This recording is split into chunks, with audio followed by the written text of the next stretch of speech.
Good morning, it's Alex back today with Chapter 7 of Tempted. And if you're following along in real time, I do have an apology to make. We are functioning on 30-year-old internet technology out where we live. So it took 2.5 days to load the last video. I'm going to try to just start filming them a little faster and then we'll upload them as soon as I can because that's crazy. But anyway, beautiful fall day here and I'm looking forward to getting outside because I just sent a book off to Kindle. I get a day off. Anyway, I'm really excited about that, and I'm excited to be reading Tempted with you today. So here we go.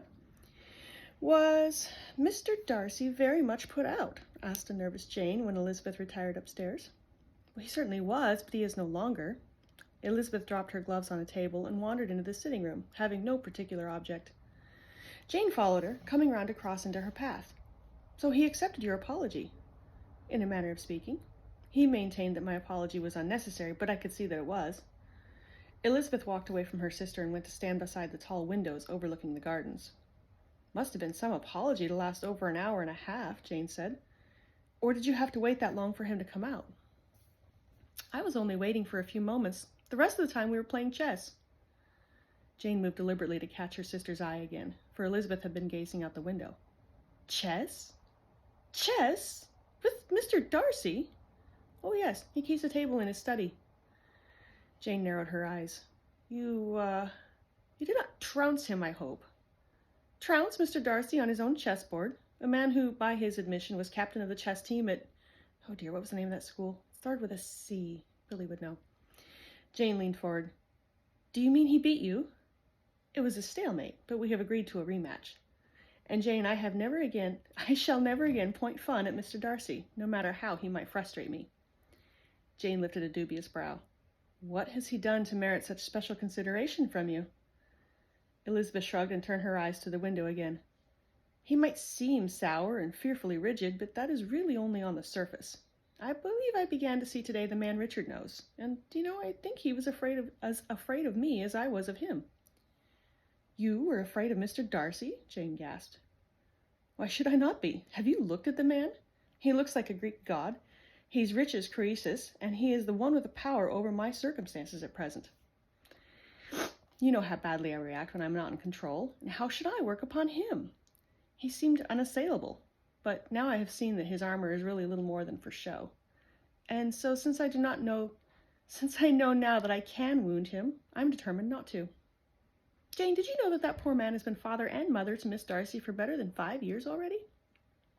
Poor man? I doubt I would have called him that.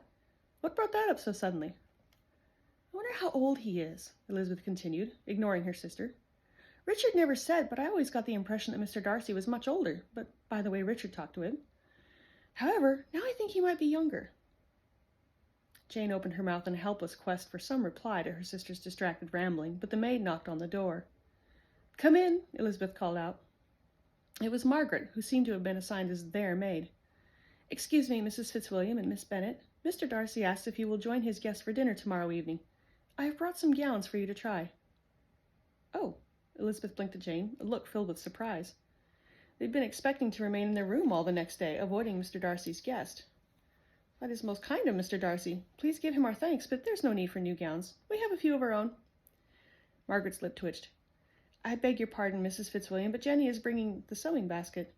We will make any alterations necessary before tomorrow, and Miss Darcy asked us to try a particular style for your hair. Elizabeth glanced down at her attire, met Jane's eyes, and humbly accepted the maid's help. Fitzwilliam is married? No, I do not believe it. Charles Bingley, Darcy's oldest friend and one of the most trustworthy men of his acquaintance, had scarcely doffed his hat before Darcy took him aside for a private word in the study. It is a matter of some delicacy, Darcy insisted. I'm telling you because it cannot be helped. But you do not want me to spread word of the lady's existence, Bingley finished for him. Do you think she's a fraud? No. Darcy stirred in his seat and avoided his friend's gaze as he tried to justify the continued secrecy. I freely admit I do not know all the facts, but no, I do not doubt her. That is not why we are keeping her presence concealed. Then what is it? Is she a disgrace? She's an American. Bingley's brows shot up and he tapped his lips with his finger. Well, what of that? He decided. Lady Matlock is also an American. Why should Fitzwilliam not follow in his brother's footsteps and claim a fair creature from the States? Darcy nearly laughed, but hid it by coughing as he rose from his chair. You could not find two creatures less alike than Sheila Fitzwilliam, Lady Matlock, and this girl. She's not an heiress, Bingley. In fact, if my guess is correct, Richard was trying to rescue the lady from unfortunate circumstances. And you knew nothing of her.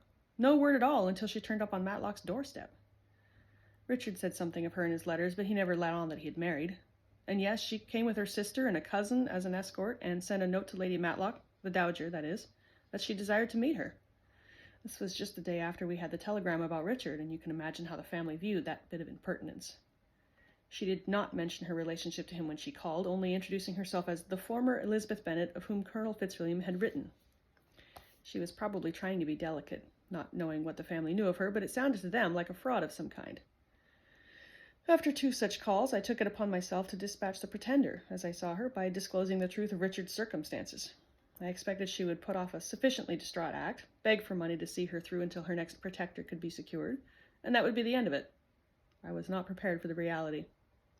Which was? Did she faint? More or less. And the better I come to know the lady, the more fully I comprehend the sort of blow that must be required to render her senseless. I expect she sustained rougher physical knocks than many men, and has no doubt seen more hardship.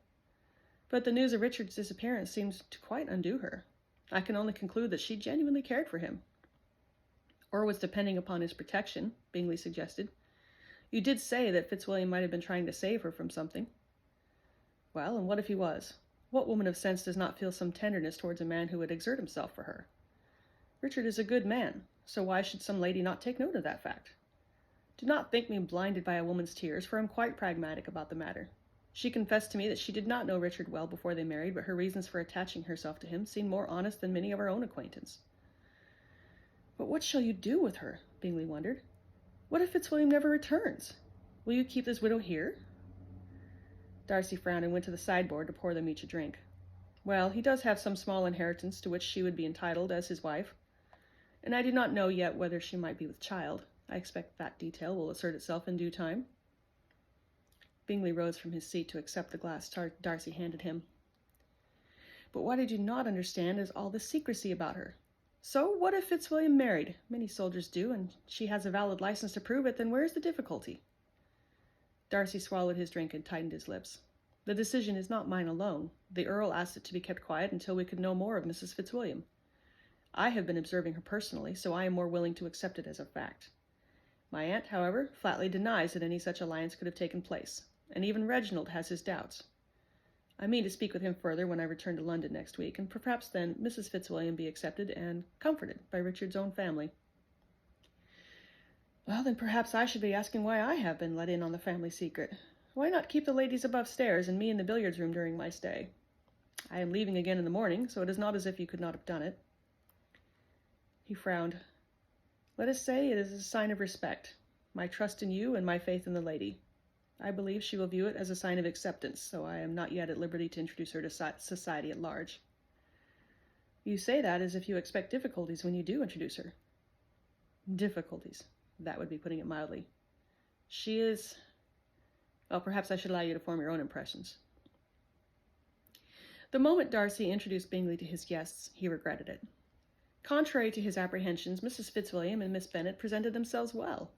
Thanks to his maids and Georgiana's advice, they were attired properly for dinner. Their manners, if unpolished, were not without charm. Even that gauche Collins only mumbled 2 or 3 phrases to make the ladies blush. It was the way Bingley was staring at Miss Bennet that gave him pause.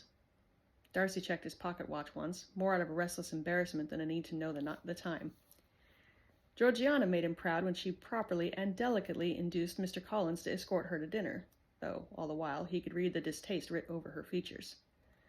He briefly contemplated asking for Miss Bennet's hand to dinner, simply to break Bingley's gaze for a moment, but his eyes lit on Mrs. Fitzwilliam instead.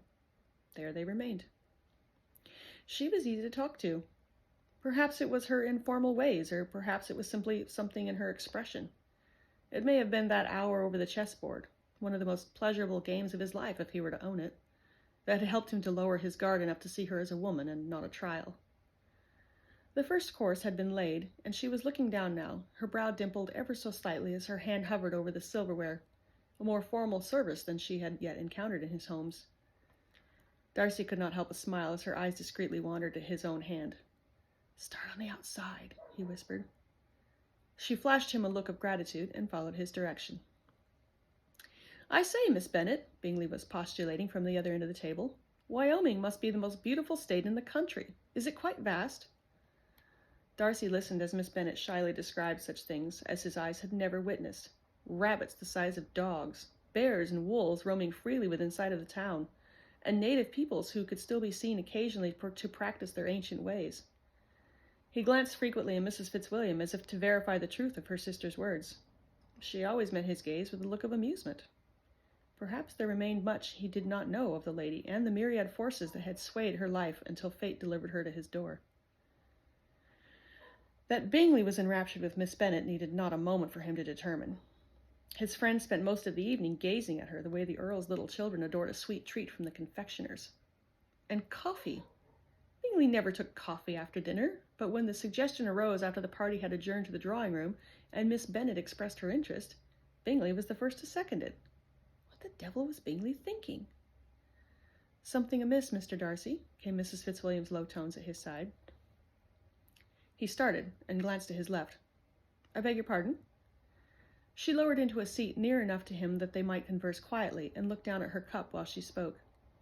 "You disapprove of the conversation." "Am I that obvious?" Her cheek dimpled as she blew the steam from her cup, yet another of her mannerisms he found curious. "Indeed you are. Shall I acquire a sudden headache and take my sister upstairs for the evening?" He stretched his arm over the chair rest, leaning somewhat closer to her as he did so. "And why would you seek to be so accommodating? Does Miss Bennet appear to be displeased? I was trying to decide." She raised her eyes and gazed thoughtfully at the pair for a moment. "Sir, you do not know my sister well, so you cannot be expected to interpret her feelings. However, I have seldom seen her take so much pleasure in any gentleman's company. That, I presume, is why you were frowning so darkly just now." "Was I?" "Oh, I quite understand, sir. It is impossible for anything to come of it, is it not? No matter—" Her brow furrowed, and she stared at the remnant of her coffee. "No matter what, Mrs. Fitzwilliam?" She forced a smile. "I meant to say that no matter what comes of my future, I do not think anyone expected Jane to remain in England. She came for me because that is the sort of sister she is. However, we had assumed that when matters were settled, and I knew what was to come—" She blinked and made a flippant gesture with her hand. "Well, it would not seem prudent for her to form an attachment here, nor for your friend to lose his heart to a lady with nothing to offer." Darcy gazed at her for a moment, a half-smile tugging at his mouth. "Has anyone told you that you are astonishingly frank, Mrs. Fitzwilliam?" "Many times, and that is why I wonder at your invitation for us to mingle with your guest. Did you not tell us only yesterday afternoon that you intended the opposite?" "I did, and I reconsidered. You are Richard's wife, and I intend to show you the respect you deserve. The Earl can take his grievances up with me if he has them." At this she turned to him with a full, grateful smile, and might have spoken something equally enchanting. Her cousin, however, had had enough of being ignored by Georgiana and sought someone else to amuse him. "Mr. Darcy, sir, may I sit? Sir," he dropped into the chair on Darcy's right, "I was trying to learn more of the Earl of Matlock. I'm to understand the family have a remarkable history. When was the title first granted, if I may be so bold?" Darcy glanced uncomfortably at Mrs. Fitzwilliam. He could not say why, precisely, but it felt somehow pompous to expound about his long family heritage in her hearing. "The annals of the family history are all in the library, Mr. Collins. If it intrigues you, I shall ask the maids to direct you to the correct volumes." "Oh!" Collins' figure seemed to swell, and his hand clasped ridiculously over his heart. "I ask for a pittance, and you offer a treasure. You are too gracious, Mr. Darcy. I presume that only the finest families in the country appear in such a book. An earl's descendants must be utterly selective in the choosing of alliances. I have heard that your paternal family is also quite distinguished. Is it true that your father was selected personally by the former earl to be his son-in-law, when he was but a lad?" "That is nothing unusual. Many such marriages are, if not specifically contracted, at least proposed early in life." Darcy's neck felt hot as he spoke. Mrs. Fitzwilliam was watching him with those solemn, penetrating eyes, and something raced down his spine as he saw her lean fractionally closer. "And, sir," Collins continued, "I have heard it said that such an auspicious honor has been bestowed upon yourself.